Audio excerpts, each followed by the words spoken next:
Okay, guys, here we are. We're back again. We're back at it with this book that we're building out, and I'm just recapping everything that we went over this week so that we don't forget anything over our Thanksgiving break. All right. So, as I mentioned, one of the things that we can do here is we can edit our photos in Photoshop so that they fit our book a little bit better. Now, when we placed this image in here, it was gigantic, right? So let's see here. I'm going to go to my links panel, and I mentioned this in class several times. What the links panel does is it gives you a list of all the files that you've placed into InDesign. And you can see right here we have F cover, that's Francis cover R1. All right, I made this, I just took a photo. But I can right click on this and go to edit with, and if I go to edit with, I can pick any of my design programs straight from here. So I'm going to choose Photoshop CC 2014, and I'm going to cross my fingers that Photoshop is going to turn itself on, and there it goes, just like that. And okay, so I want to Photoshop this image of Francis. I probably want to crop it, and I want to up the resolution a little bit. Let's check it out. So I'm waiting for Photoshop to open right here. Now you're going to want to Photoshop your photos before you put them into InDesign. I'm going about it a little bit backwards, but let's just take a look at this thing. Okay, so I'm going to go to image size. It's under image in Photoshop. It's the number one thing you should always know about Photoshop. Let's get it going here. Image size. Now this thing looks like it's already been up to 300 dpi. If yours isn't, that's fine. For our width, I'm just going to change this to 6 because I know that the width of my book is 6. And then I'm going to leave the height at 8. Okay, there you go. Perfect. And then I'm going to take my selection tool right here. And my selection tool has a couple of different options. I can just hand draw out a selection box around that. And when I do that in Photoshop, I get this little width and height thing where I could just use those numbers on my selection tool to crop the photo. But I also have the other option. Let me see here. I can also go up here with the selection tool chosen. I can go to style and I can go to fixed size, and then I can enter in a size of selection that I want. So in this case it's going to be 6 inches by 4 inches, and then I just click once on my image and I get an already predefined selection box, and then I can click right there and I'll say, okay, that's the cover that I want right there. Let me get it right. Okay, good. All right, perfect. And then I'm just going to go okay. I'm going to go crop, hit the crop button, and then fantastic, I'm good. So now I can go to save, and I will save this file, and once I save this file as it's cropped, I can just close this out of Photoshop, and I can just go, and when I get back into InDesign, it has automatically updated my photo with the newly cropped version. And let me just open this up so we can all see what that looks like. So I'm taking my image frame now and just opening it up to show you what we get here. You can see now that this image, see how it's floating inside of its frame tool. It's now been cropped to 4:6, so I can just, let's see here, just fit it right onto my document. And I can use my arrow keys on my keyboard to just nudge it right into place, just like that. Boom, there we go. All right, and it looks like we're maybe sticking over a little bit. I'll just use the, I'll just use the image or the frame tool to just crop that up one time. Here we go.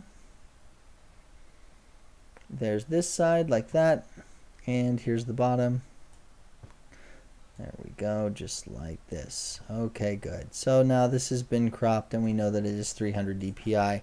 Let me just check my display performance. We remember that. I'm already on high quality display, so that looks like it's going to be as good as it's going to get for this one. Okay, so good. So there you go. So cropping images in Photoshop, it's important. Okay, so every time that you're going to add an image into your book, you want to go into Photoshop and check the size, check the resolution, and get it ready.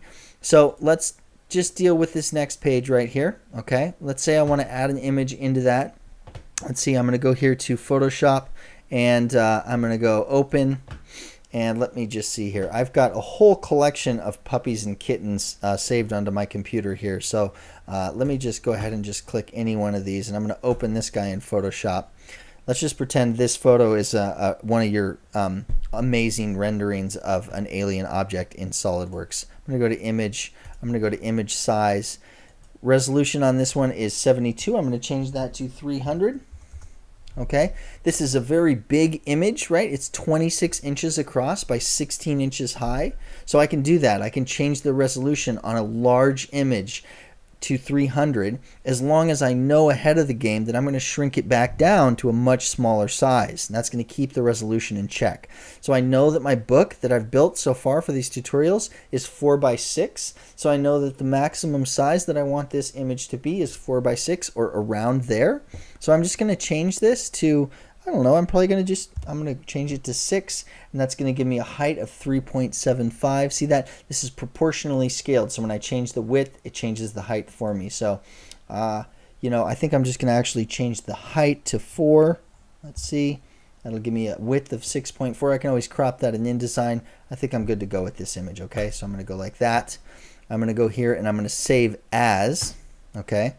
Now this is going to save a new copy of the file for me so that I have the original and then I have the new edited version. So I'll just go, you know, puppy edited so that I remember this is the one that's edited. And then I'll save that onto my desktop. There we go. Okay, good. Just like that. Very good. Close down Photoshop. InDesign's waiting for me right behind there. There we go. And I can just select this image box just like that. And I can go File, Place. And then I can go to my desktop, which is where, here we go, here it is. Right there is Puppy Edited. And I can say Open. And it's going to put that image right into its rectangular frame tool. Okay? So there we go. Right? We've got a 300 DPI image that we photoshopped. And now it's been placed right into our image. We are good to go. All right? Fantastic. So we're learning all about this stuff. Let's take a look over here at our links panel. There we go. It's already open. We can see that InDesign has already created a new link for this new image. You can see the address for the image that you just added. It is on the desktop and it is right where we need it. Now that we've got some content in here, it's going to be important for us to remember that we do want to keep ourselves organized, and we want to probably go onto our desktop and we want to build out a folder that's going to contain all of the stuff that we need. So I'm just going to call this my process book. There we go. You remember about all this. And then inside of here, I'm going to make a bunch of folders to hold all my stuff. And it's going to be, you know, images. It's going to be AI files. And it's going to be probably some InDesign folder files. And we might even have some Photoshop stuff in here. There we go. And we're definitely going to have some SolidWorks stuff.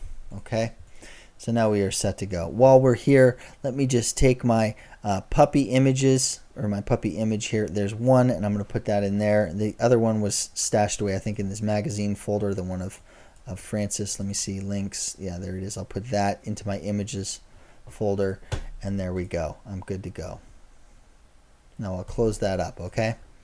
Now let's see. Let's go back to InDesign and see what happened. Oh my gosh, look at this. We've got a problem. Haha, this is just what I was thinking. So part of this tutorial is telling you guys about some of the problems that you might come up against, okay? What is this red question mark right here, okay? If you click on it, it opens up your Finder so that you can go and find the image. If you click here in your links panel, you should see a little bit of a warning here. It's not giving us that, but it's showing us here. So let's see here. So when we click on that, it opens up our Finder. We can go to our desktop. We can go to the new folder where we've got all of our stuff saved for our process book. It's here. All right. We can go to our image file, double click on image, and then we can go to the file and we can say open. And look at that. Look at, we get a thing here. Search this relinked directory and found and relinked one missing links. Do we know what that means? Okay, what that means is that both of these files had the warning that the location of these two files was incorrect. When we relinked one of them, given that they were in the same place, InDesign recognized they were both in the same place, so it fixed both of them. And then this is just a little note saying, hey, you know, I fixed it for you, don't worry, because I found the link to the other file as well. I'm going to hit OK, and there we go. We're good. All right. So now you see this little icon has changed from a red warning question mark to a little link chain. All right. So that's your tutorial on placing images inside of image frames, how to Photoshop your images and double check their resolution, and also what to do just in case you happen to lose the location of the image, and what to do if you see any scary red question mark warnings here in InDesign. Okay? All right. In our next video, we're going to talk about how to add page numbers to all of these pages, and I'm going to continue to show you guys some tips and tricks about how to handle your SolidWorks files, how to do PNG renderings with a transparent background in KeyShot, and we're going to come up with some more stuff to tell you as well. Okay? So thanks a lot, and I'll see you in the next one.